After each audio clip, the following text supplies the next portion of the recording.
દહેજ રોડ પર Reliance petrol pump પાસે ગાય આવી જતા કોન્ટ્રાક્ટ કામદારોને લઈ જતા ટેમ્પોના ચાલકે સ્ટીયરિંગ પરનો કાબુ ગુમાવતા ટેમ્પો પલટી ખાઈ ગયો હતો, જેમાં એકનું ગંભીર ઈજાના કારણે મોત થયું હતું, જ્યારે અન્ય 8 થી વધુને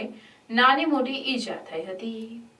દહેજ રોડ પર ગલેન્ડા પાસે આવેલ જોલવા રિલાયન્સ પેટ્રોલ પંપની પાસે આવેલ ટીપીએલ કંપનીમાં પ્રશાંત એજન્સીના કોન્ટ્રાક્ટરમાં કામ કરતા મૂળ ઉત્તર પ્રદેશના અને હાલ વડોદરા ખાતે રહેતા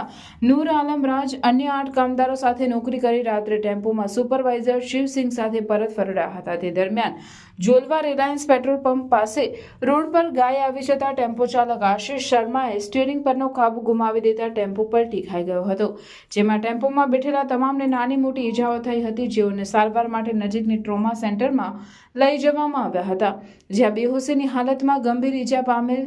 સુધીર રાયને તબીબે મૃત જાહેર કર્યો હતો, જ્યારે અન્ય એક ગંભીર ઈજા પામેલ રોહિત રાજપૂતને વધુ સારવાર અર્થે ભરૂચ રિફર કરવામાં આવ્યો।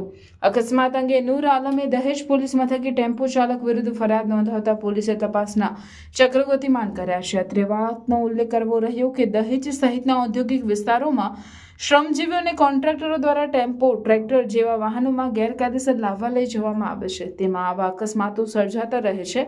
જે બાદ થોડા દિવસ પોલીસને લાલ આંખ આવા ગેરકાયદેસર વાહનો પર રહે છે, પણ તે બાદ પુનઃ તે ચાલુ થઈ જતું હોય છે।